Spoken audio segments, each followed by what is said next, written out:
Hi all, Nat here, welcome to Black Dog Fitness. So today we're going to be taking a look at the Reebok Nano 9s. So at the moment I train at home, and I train usually, before I got these anyway, I train barefoot.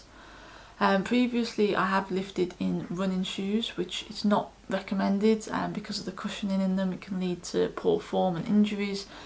So I decided to check these out. I was doing a lot of research between the models. There was the Nike Metcon 5s, and there were dedicated lifting shoes as well. So dedicated lifting shoes generally have an elevated heel, so they're good for squats and Olympic lifts and things like that, whereas these and the Metcons are more not completely flat, but a lot flatter than running shoes to keep you low to the ground. So I thought I'd give them a go. Reason for choosing these over the Metcons purely came down to price. The Metcons, the cheapest I could get those even with a discount, was £100, and I managed to pick these up for under 55. So yeah, I thought I'd give them a go and see what they were like.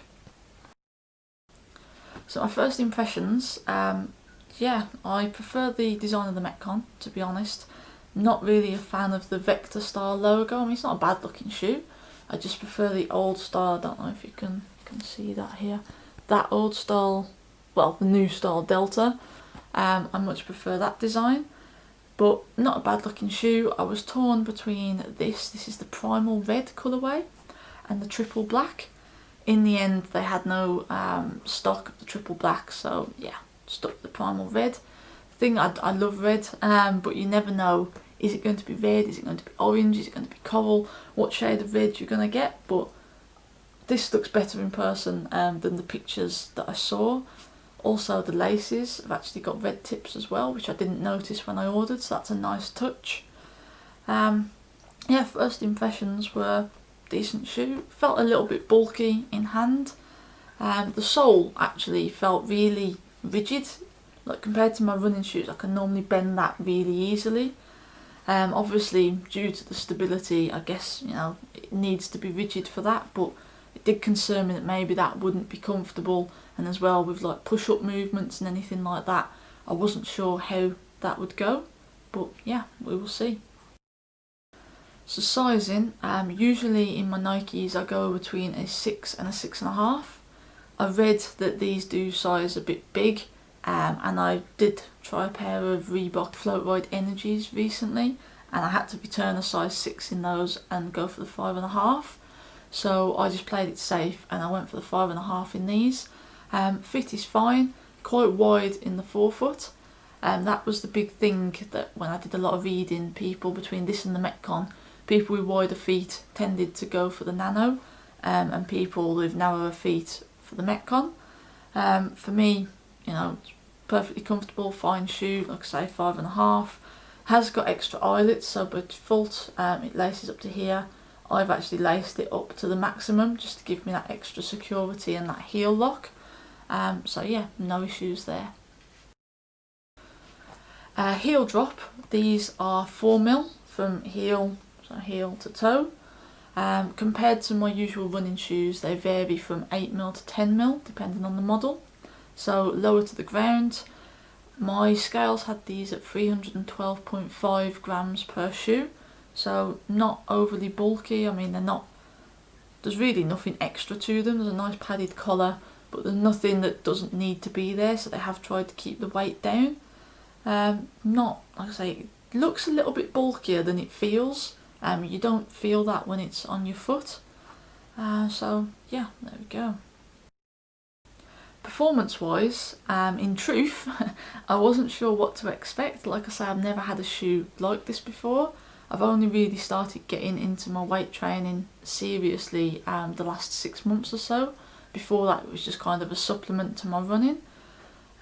So yeah, I wasn't sure what to expect, but as soon as I put them on, I noticed that foot feels firmer on the ground, it feels more locked in, heel felt more secure, and when it comes to actually loading up the weight, especially when it came to my back squats, the running shoes that I was wearing previously, they would compress, because obviously running shoes, that cushioning is designed to compress, so as you toe off for the run, it helps propel you forward and cushions your foot.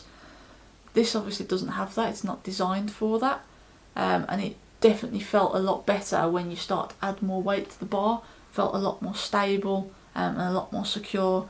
The grip as well is a nice bonus, especially when compared to barefoot or using socks. It was nice to have that.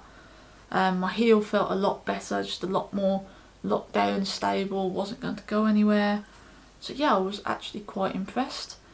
Like I say, my original concern with the push-ups and the burpees had no issues with, they were fine. Box jumps I could see being no issue, they're soft enough to cushion when you land. The only thing I would be wary of is using them purely for running, or running, if you run more than you lift, this probably isn't the shoe for you. I mean, they're designed for CrossFit, so CrossFit covers a bit of biking, running. They're basically short, intense workouts with weightlifting, a mixture of things that are generally no longer than 45 minute absolute maximum. So in that sense, running in these would be okay, because it only makes up part of that workout. For me personally, I could probably do 5k, 3 miles in these, and then I'd start to want that extra cushion in the forefoot that's just not there. It'll come down to personal preference, obviously depending what you're used to, how much you weigh, how you land when you run, a lot of factors that will affect that. But just for me personally, I wouldn't run any decent distance in these. If you're looking for one shoe to take to the gym, could be a solid option, unless, like I say, you do more running than weight training, then you're going to still want a dedicated running shoe to go alongside something like this. But other than that, I've had no issues. I've been wearing them for a few months now, and there's no signs of wear. I mean, you can see the sole there, it's still holding up perfectly fine. No rips, no tears, nothing like that. So yeah, not bad. So to wrap up, yeah, quality shoe. It's done what I needed it to do. Like I said, I didn't really need it in the first place, but it's made my weightlifting feel a lot more comfortable, just feel more secure. If I do go to a commercial gym or go to a CrossFit class, I've got these ready at £99.99 retail price. Probably a little bit expensive for me, as like I said, I don't attend a commercial gym regularly. If you do, or you are into CrossFit, definitely worth the investment. At the moment they are actually on sale on the Reebok website for £69.97 I think, and they're also part of, if you buy 3 you get 1 free, so it's like a 3 for 2 offer they've got going on. That's mix and match as well, so you don't just have to buy the shoes, you can match it across any of their products that are on that sale, so could be worth picking these up. I mean, I will be picking up a pair of Metcon 5s when I can get them for a decent price, because the one thing that they do have that these don't is they have heel inserts that are removable. So if you wanted to do Olympic lifts or squats and you needed that extra depth like a traditional lifting shoe, you put the inserts in under your heel. So I'm interested to see how that works, and to just see how they compare to these as well.